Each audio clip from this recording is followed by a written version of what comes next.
SOT team important break త్రూలో ఒక interstate gang క్రిమినల్ని పట్టుకోవడం జరిగింది. ఈ గ్యాంగ్ మెంబర్ని ఒకరిని మేము పికప్ చేశాం. దీనివల్ల ఒక 3 రాష్ట్రాలు మినిమంగా 3 రాష్ట్రాల్లో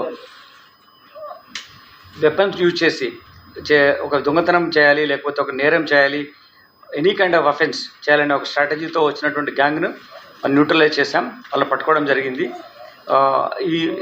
దీంట్లో మనము ఒక నేరస్తుని అరెస్ట్ చేశాం. ఇంకా ఆపరేషన్స్ ఆన్ ఉన్నాయి. ఇప్పటివరకు మనం ఇతని దగ్గర నుంచి 7 వెపన్స్, మీరు చూసిన వెపన్స్ సీజ్ చేశాం. అందులో ఒక పిస్టల్, ఒక రివాల్వర్, తపంచా ఉన్నాయి.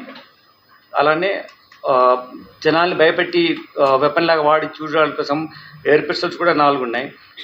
అంతే వాటితో పాటు 11 లైవ్ రౌండ్స్ కూడా 7.65 mm లైవ్ రౌండ్స్ కూడా ఇతని దగ్గర నుంచి మేము సీజ్ చేయడం జరిగింది.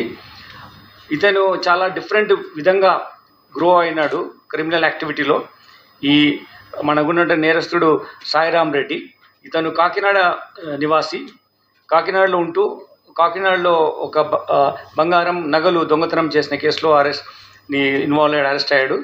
దాని తర్వాత అట్లానే అక్కడి నుంచి షిఫ్ట్ చేసి హైదరాబాద్కి వచ్చి సూరారంలో ఒక బాయ్స్ హాస్టల్లో ఉంటూ, ఇతను కంప్యూటర్స్ గ్రాడ్యుయేట్, సూరారంలో ఒక బాయ్స్ హాస్టల్లో ఉంటూ అక్కడి నుంచి మన నాగోల్లో ఒక అమెజాన్ కంపెనీలో ఉద్యోగం చేరాడు. చేరిన తర్వాత ఒక థెఫ్ట్ కేసులో నేరస్తుగా ఉంటూ లాస్ట్ ఫిబ్రవరిలో అతన్ని పట్టుకున్నప్పుడు రిమాండ్ అయ్యడం జరిగింది. ఆ 4 నెలలు జైల్లో ఉన్నాడు.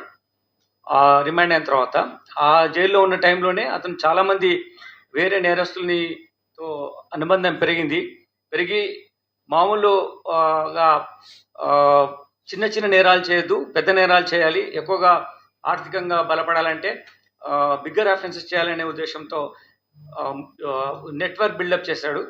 ఇతను ముఖ్యంగా ఏంటంటే ఈజీ మనీ తీసుకోవడంతో పాటు బిగ్గర్ క్రైమ్ చేసి జైల్లో ఉన్నప్పుడు ఏంటంటే డిఫరెంట్ ర్యాంకులు ఉన్న వాళ్ళకు డిఫరెంట్ రెస్పెక్ట్ దొరుకుతుంది. పెద్ద నేరాలు చేస్తే ఇంకా పెద్ద దొరుకుతుంది. అలా పెద్ద నెట్వర్క్లో ఇన్వాల్వ్ అయ్యి వెపన్స్ యూజ్ చేసి ఒక బిగ్గర్ డాన్గా ఇక్కడ హైదరాబాద్ సిటీలో కానీ, లేకపోతే మహారాష్ట్రలో ముంబైలో కనెక్షన్స్లో కానీ, లేకుంటే ఆంధ్రప్రదేశ్లో ఈ 3 రాష్ట్రాల్లో మనకున్నటువంటి ఇన్ఫర్మేషన్ ప్రకారం యాక్టివిటీ చేయాలని ఒక ప్లాన్తో ఉన్నాడు. ఇంత 11 రౌండ్స్ తర్వాత టోటల్గా ఒక రివాల్వర్, ఒక పిస్టల్, తపంచా అండ్ ఎయిర్ పిస్టల్స్ ఇవన్నీ ఆయన సీజ్ చేయడం జరిగింది. వీటితో ఇతను నేరం ఎలా స్టార్ట్ అయిందంటే, ఫస్ట్ ఇక్కడ ఉన్న తర్వాత ఈ యాక్టివిటీని వేరే వాళ్ళతో స్ప్రెడ్ చేయాలని చెప్పేసి ఇంకా చాలామందిని ముంబైలో నెట్వర్క్ కనెక్టివిటీ పెంచుకున్నాడు. ఈ కనెక్టివిటీని మా టీమ్స్ ఆపరేషన్లో ఉన్నాయి. Will get those accuse. అలానే